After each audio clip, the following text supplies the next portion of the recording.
清明，你最好离我远点，我现在那个尸体的味道还没有散。这算是工伤吧？我不嫌弃你，谢谢你。啊，你是说香皂是吧？没什么，就当还你了。我看到你画的幅画，那个轮廓看起来像是一个女人。我问一下，八卦一下，那个女的是谁？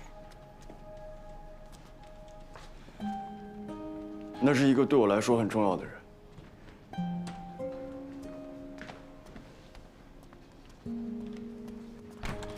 哎，师傅啊，你说 DNA 无法配对，信息量那么少，怎么找啊？面部复原呀。不过尸蜡化尸体难度比较大，我只能通过尸检的印象和经验来试一试。这彪哥的复原技术在国内可是排得上名次的。彪哥很厉害，如果能够复原死者样貌，那找到尸源应该是一个很容易的事情。彪哥这个技术的操作手法，也是极为出众。快撕下你的面具！你到底是谁？这太反常了，不会要地震了吧？是挺反常的哈。我需要一个助手。放心吧，我一直在你身边。欢欢，要不你这次来帮我吧，我们看看能不能从别的线索来确认死者的身份。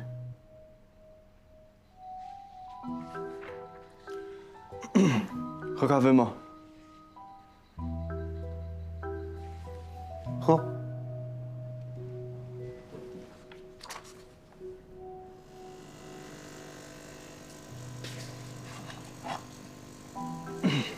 谢谢啊。以后加班的话，我要吃零食。哎，我也想喝咖啡。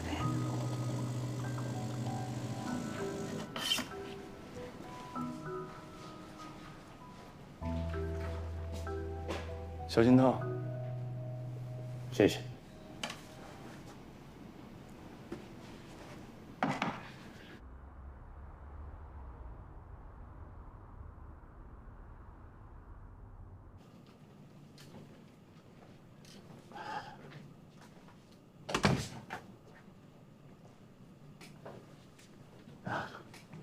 怎么样，手艺还可以吧？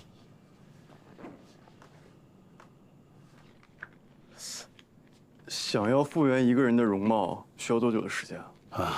现在技术进步了，有电脑的帮助，半天之内可以完成。那如果自己徒手复原呢？对了，你去帮我把做模型的材料调好。愣着干嘛？我都说过了，我需要一个助理，你得帮我把原材料搅拌好。我跟你说啊，如果你真想学的话，得从学徒做起。我只是来看看的。看也不能白看，快去。通过 CT 影像确定面部轮廓，但最难的还是判断五官的细节。死者皮肤的质感是单眼皮还是双眼皮，发际线高不高等等。那这个需要用什么来确定？大量归类研究、法医鉴定、人类学观测、统计学的数据分析，但不一定准确，还需要一些运气以及经验的判断，对吧？咱们跟尸体打交道，很多东西是没办法问出来的。哎，你相信冥冥之中自有天意和老天有眼吗？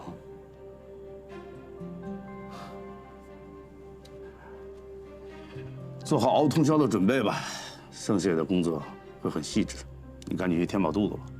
那你呢？给我带回来。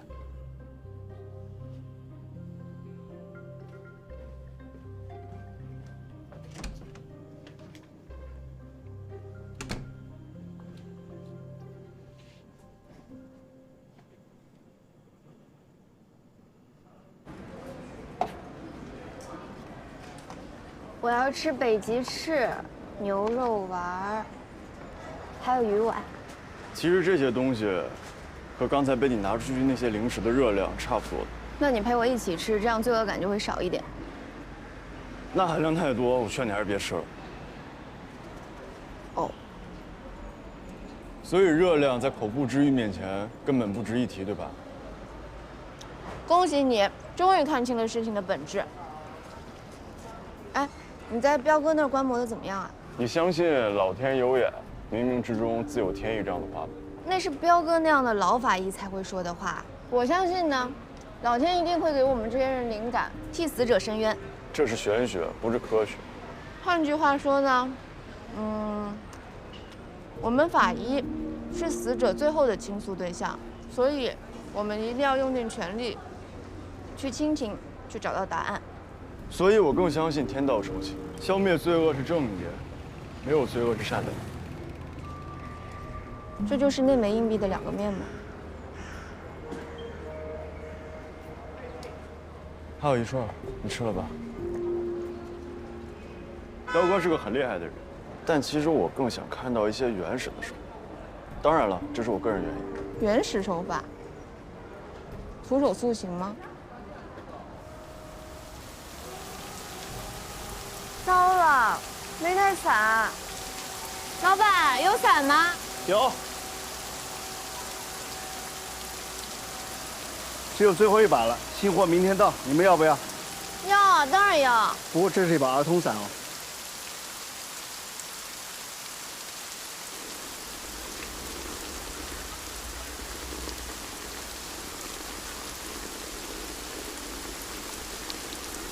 你是不是没和别人打过伞啊？你走那么快干嘛？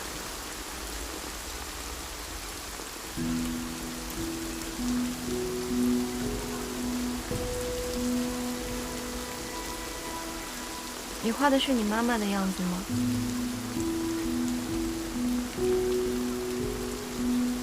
所以你想学习面部复原，也是想复原你妈妈的样子。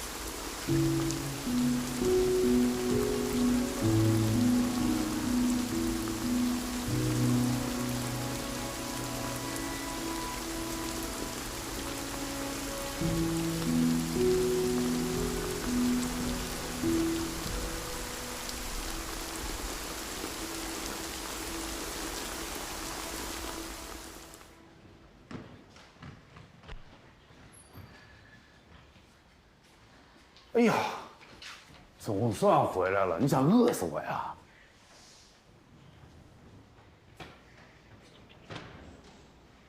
便利店关门了，所以没买到。24小时便利店关门了。伞哪来的呀？当街抢小朋友的？伞是我的，我买的，很早以前买的。编，继续编。不好意思啊，我们刚才边吃边聊，就把你那份给忘了。说实话就对了，聊什么这么忘？不是忘我，忘的是你。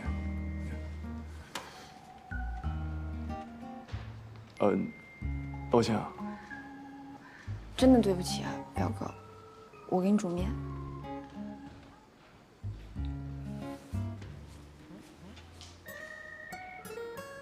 你跟之前不一样了。你跟之前也不一样了，我怎么不一样？饭量变大了。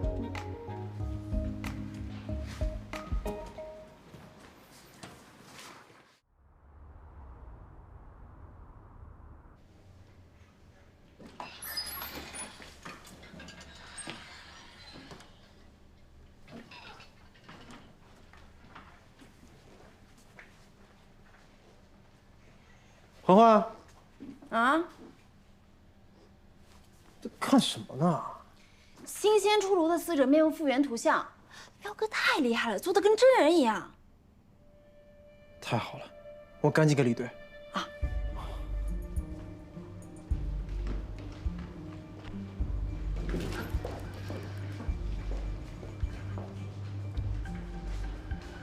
启明，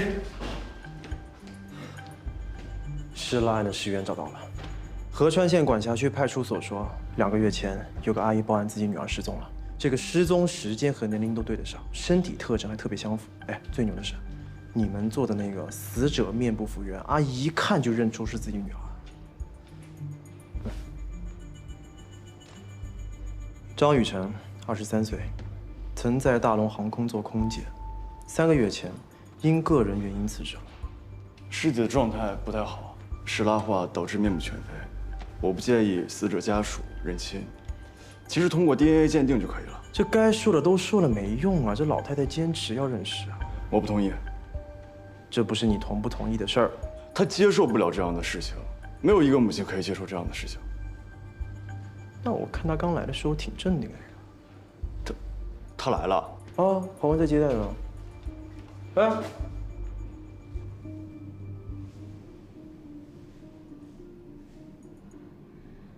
打开。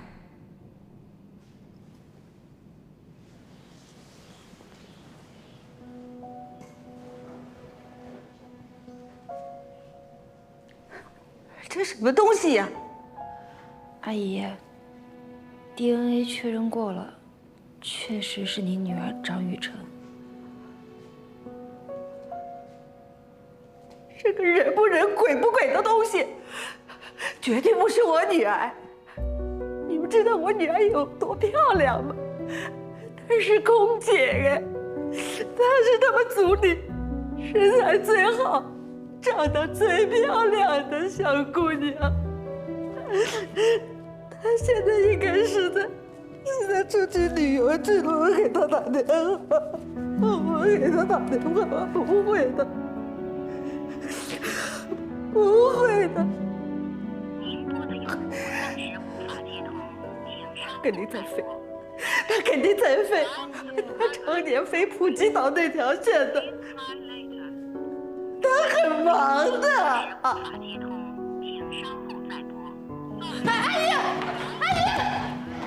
你醒醒！阿姨，别碰他！我来。阿姨。无自主呼吸，心跳微弱，突发性心脏病。安然，心肺复苏。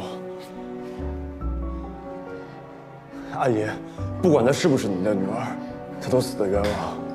你还没有看见凶手伏法，你不能出事儿。我跟您保证，我们一定会抓到凶手的。但是我们现在需要你的帮助，阿姨，阿姨。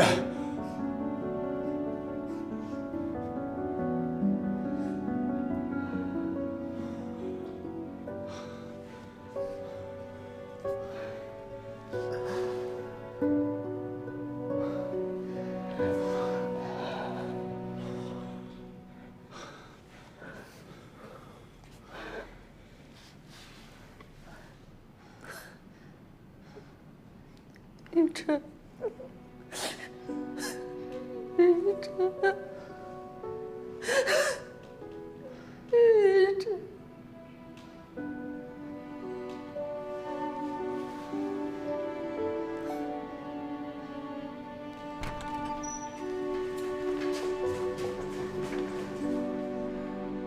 好险！对不起啊，我没想到会这样。你说，哎，你这话会不会过分了点？接待死者家属这件事上，他有经验吗？我说的是你们愚蠢。你们怎么能随便让死者家属过来认尸呢？这是常识吧？我说你什么意思啊？你是说我们没有见过世面，没有常识是吗？行不行？你牛，你最牛！有本事你现在走，去见你的世面去啊！喂，过分了啊！好了，别吵了，没出事就好。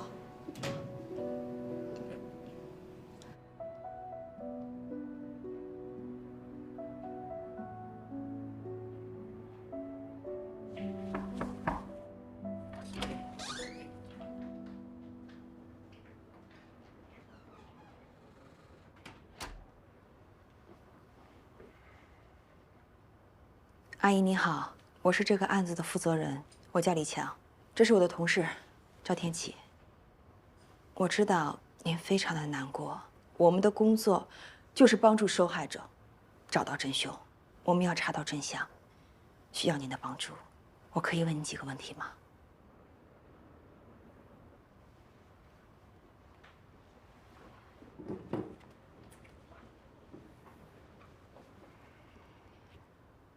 阿姨，在您的眼里面，你的女儿是个什么样子的人呗？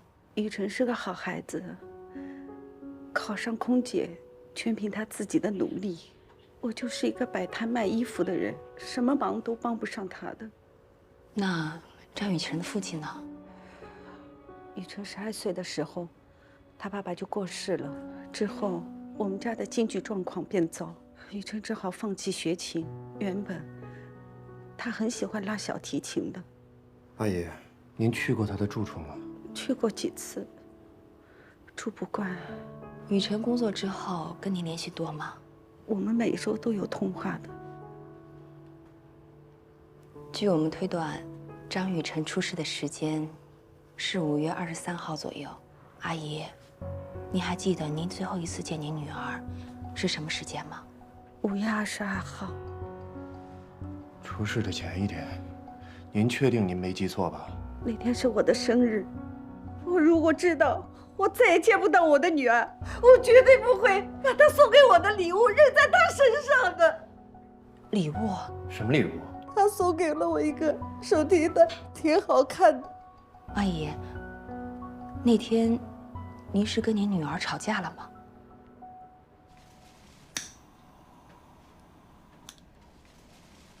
哎妈，先许愿。我的愿望只有一个，早点抱孙子。愿望说出来就不灵啦。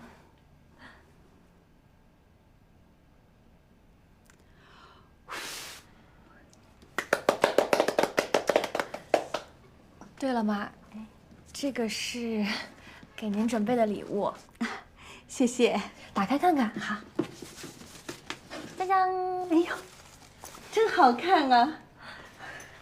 肯定很贵吧？还好。其实这个是我男朋友送您的。男朋友？你什么时候交男朋友了？半年多了。你怎么不告诉我呢？啊，怎么不带他来见见我啊？还不是时候。你们都已经交往半年了，还不带他来？你准备藏到什么时候啊？明天就把他带来。他不太方便。他那么忙啊，忙的连见岳母的时候都没有。其实我们一时半会儿还结不了婚。什么意思啊？他不愿意结婚？他和你不是认真的？他不会有老婆吧？哎呀妈呀，你就别猜了，吃蛋糕了。哎，不行，你必须把他带来给我看看。这件事儿我必须当面问清楚。你能不能不要再一直逼我呀？谁逼你了啊？我想见见我未来的女婿，我有错吗？不让见，说明他心里有鬼。他要真是那种不靠谱的人，我绝对不会同意你们在一起的。他答应我说他会解决的。你还真做了小三啊！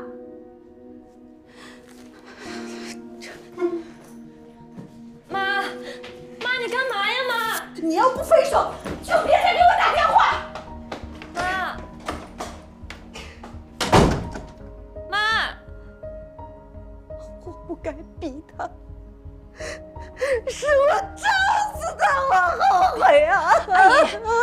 阿姨，您别这么激动，你冷静点。我不该逼他。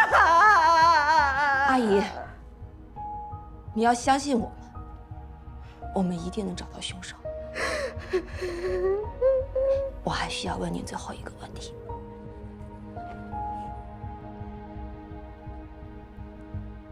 您看一下，这是您女儿送您的礼物吗？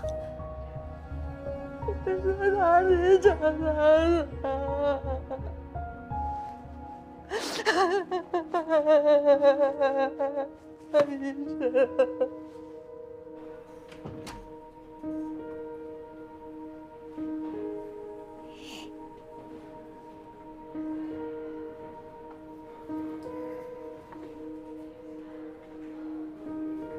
我没有办法告诉你，那个袋子里面装的是他女儿的尸体。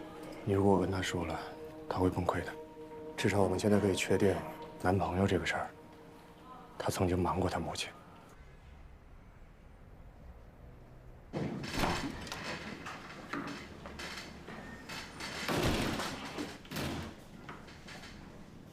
十一表姐，送你回家呗。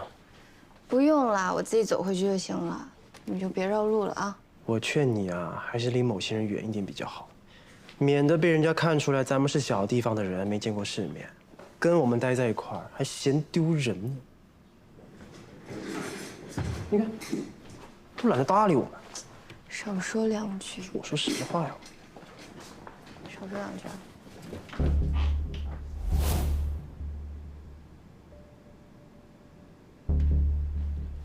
有事儿吗？你教训黄文的事儿我知道了，说的都对，冒失没经验，确实有够蠢。但是，他是我的徒弟，要打要骂得由我来。麻烦你以后管好自己的事儿。如果我只管自己的事儿，你徒弟应该被开除了吧？见过嚣张的，没见过你这么讨厌的。确实很讨厌，是不是？不过，他是我兄弟，要打要骂您冲我来。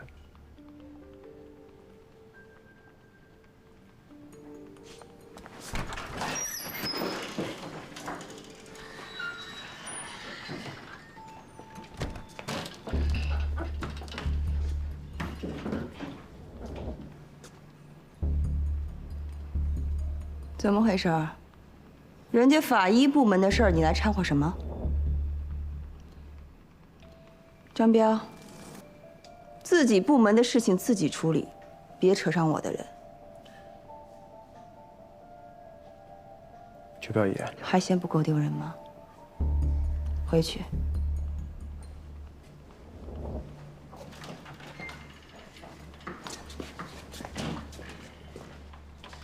幼稚，无聊。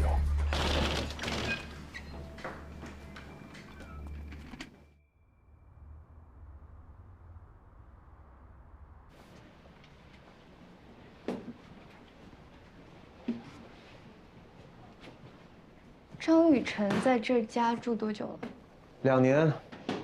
房东啊，把合同给我看了，他还说这个小姑娘平日里挺有生活情调的。这个屋子前不久刚装修过。那你知不知道这个座机是什么时候安装的？房东说是4年前。怎么了？有什么问题吗？这电话还在使用中，但是4年前的话，这根电话线是不是有点太新了？你是怀疑有人更换了电话线，用旧线捆住了死者的双手？现在还不能确定，不过确实有这种可能，这也是一个思路。我们把电话线拿回去做个检验。一个空姐怎么能买那么多名牌衣服呀？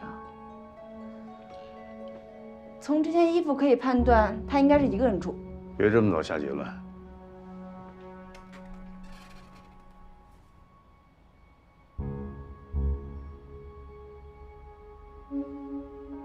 死者的钱包被人翻动过，首饰丢失，手机也不见了，有入室抢劫杀人的特征。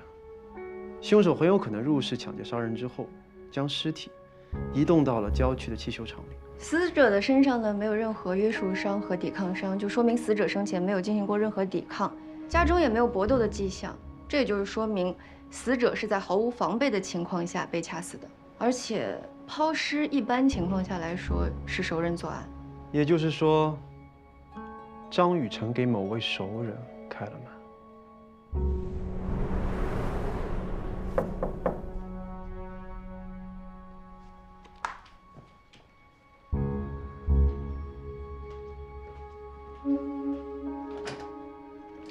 进来吧。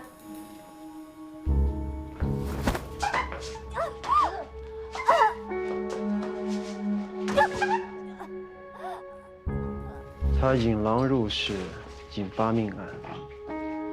凶手盗窃完物品之后，包裹尸体再弃尸。你越来越有长进了哈。所以只要在这个空间里面找到另一个人的毛发和指纹，嫌疑人的范围就可以锁定了。谁说这是案发现场？有依据吗？没有依据就不能乱说话。电话线啊，就算确定捆绑尸体的电话线属于这台座机，但也只能勉强判断这里是捆绑尸体的现场之一，所以啊，不能证明这里就是案发现场。难道你们不觉得这个房间太过于整洁了吗？她是一个空姐，作息黑白颠倒，早出晚归。一个女孩子的家里，照理来说应该不会这么整洁，现在看起来就好像被人特意整理了一番。没觉得呀，我怎么看都像是一个独生女性的单身公寓啊。是吗？单身女性，那这个怎么解释啊？41码，男士衬衫。从衣服的状态上来看，应该是没有被洗过的，上面很有可能有嫌疑人的 DNA。希望这次我们可以找到和他同居的男人到底是谁。你好，警官，有什么可以帮到你的？这个张雨晨在你们这工作多久了？雨晨2年了，都是我带他，成长挺快的。在你眼里，他是个什么样的人？他是从小城市来的，单亲家庭，一个人闯到现在挺不容易的。哎，对了，3个月前他辞职跟您说过原因吗？说过，他说呀，想去外地读一个在职研究生。空姐嘛，吃青春饭的，他能有这样的想法，我也挺替他开心的。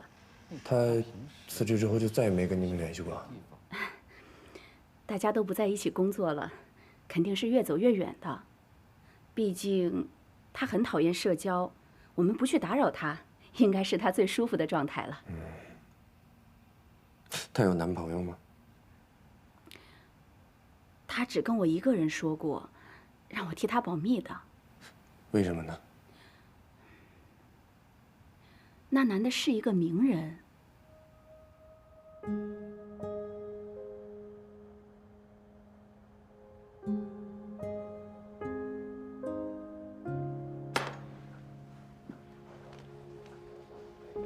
今天的航班非常顺利，又是原来的路，再是我路。对，不好意思，能不能帮我拿点冰块？抱歉，我不是休息室，请您稍等。谢谢啊。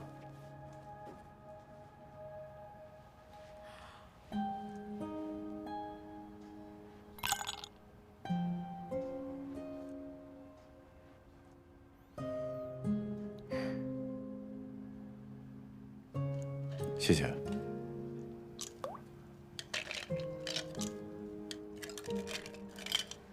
啊，抱歉，抱歉，抱歉。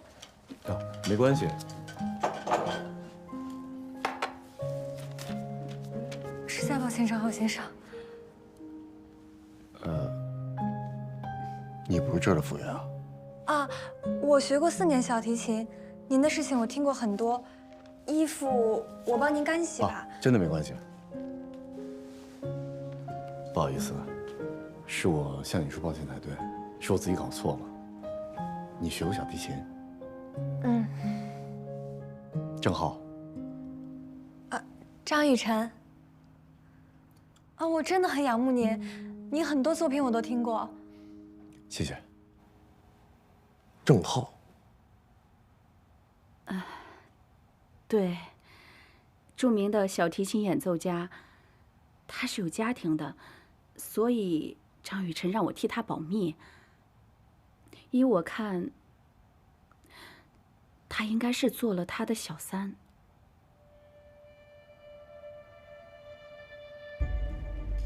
郑浩，42岁，著名的小提琴演奏家。他和张雨晨生前的信息往来证实了2人是情侣关系。但这个郑浩是个有家室的人。张雨晨是郑浩的情人，会不会是张雨晨把郑浩的衣服带回家拿去洗的？技术员正在对比 DNA。现场还有什么新的发现吗？经我们勘测，捆绑张雨晨的电话线和张雨晨家座机端口的裂口完全吻合，所以我们可以推断，凶手捆绑张雨晨的尸体是用电话线完成的。张雨晨家是处理尸体的现场，只是有可能。张雨晨的私人贵重物品被盗取了，具有入室抢劫杀人的特征，而且很有可能是熟人作案。我查了导航，从张雨晨家到废弃气球场开车需要40分钟。根据尸检情况，我们可以推断出张雨晨的死亡时间距离末次的进餐时间大约在8小时左右。那么根据我们的调查，张雨晨的一般晚餐时间是在6点左右。如果说陈主任关于造化的演算方法是正确的话，我们就可以推断出张雨晨的死亡时间应该在5月24日凌晨2点左右。凶手呢在尸僵2小时内完成捆绑，那么凶手的运尸时间大约在5月24日凌晨4点。所以只要我们排查气球场附近所有的监控录像，我们就能知道凶手的行踪。如果是这样，那我们刑警队的工作量大大减小了。经过 DNA 查验，在张雨晨家发现的男士陈仪属于郑浩的，电话机和电话线上的指纹也是郑浩的。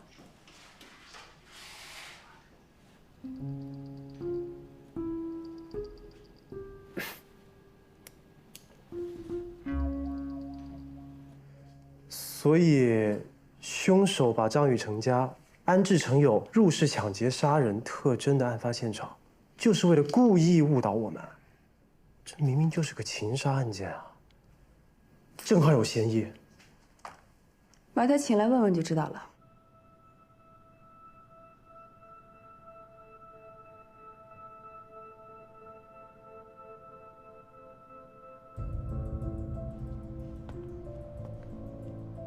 张雨晨遇害前2天一直在联系郑浩，问他事情办得怎么样，他在催郑浩离婚。那是不是张雨晨把他问烦了，他杀人了？不好说，但目前所有的证据都指向了郑浩。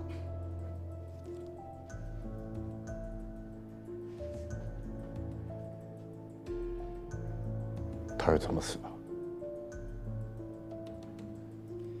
我们是在一个废弃的汽修厂里发现了他的尸体。他的尸体被保鲜膜包裹着。你们确定这是张雨晨吗？经过 DNA 鉴定，我们100%的可以确认，尸体就是张雨晨。你跟张雨晨什么关系？朋友，普通朋友。你对情侣的界定是什么？你什么意思啊？我们调查了你跟张雨晨的通话记录，确定你和张雨晨是情侣关系。你们在一起半年，他希望你离婚，但你一直在拖。5月份见过张雨晨吧？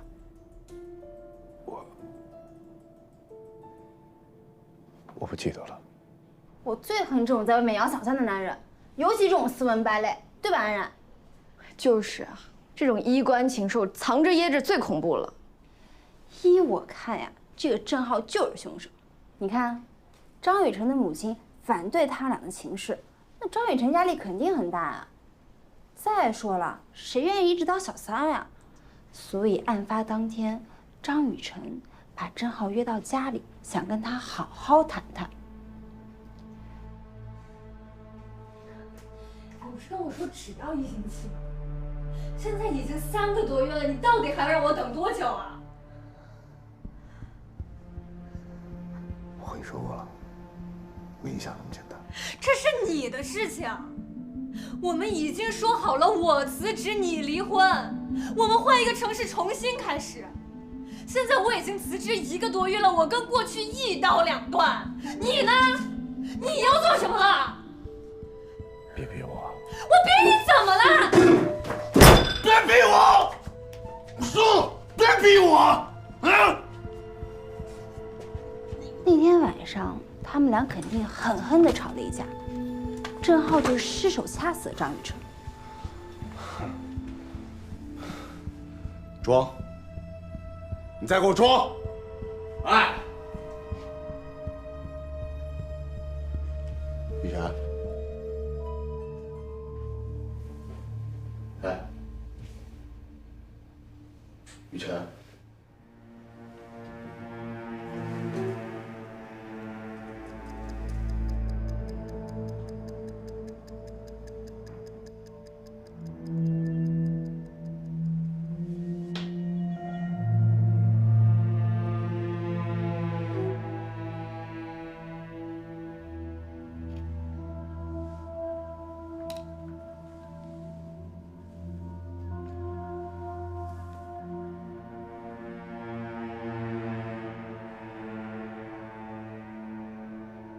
后来冷静下来，郑浩觉得不能把尸体放在家里，但是家中又没有合适的运尸袋，所以随手拿起了一个手提袋。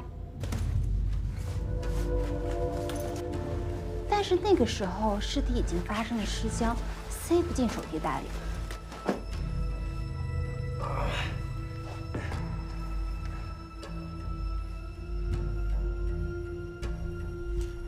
他或许戴了手套，但他忽略了自己平时的生活痕迹。之后，他就拿薄膜把尸体包裹住，再塞进袋子里。最后，他拿走了死者的财物，造成入室抢劫的假象。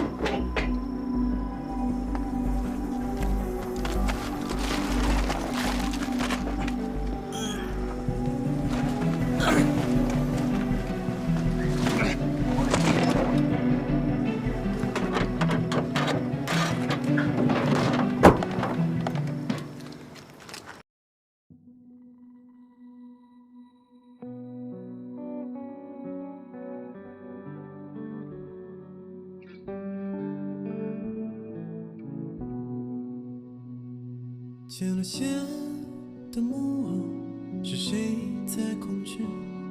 明明恍惚的烛火，在责问我。恐惧像无尽深渊，藏匿着什么？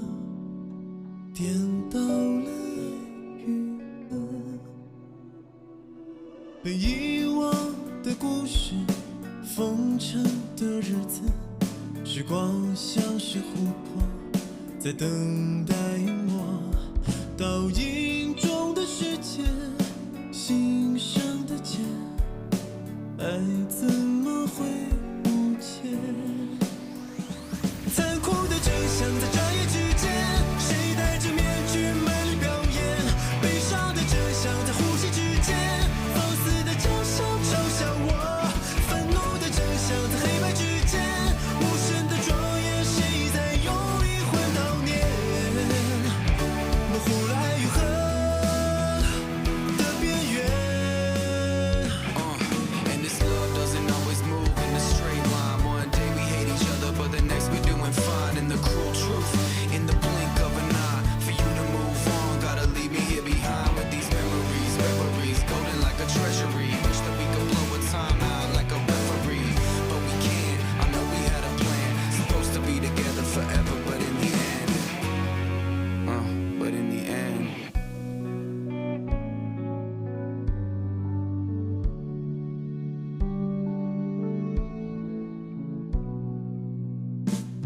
前进的航线是谁在控制？已经模糊的举止在追问我，这生锈的钥匙锁上了什么？看不清爱与恨。对与错的公式，回应无休止。时光像是琥珀，在当地我倒影。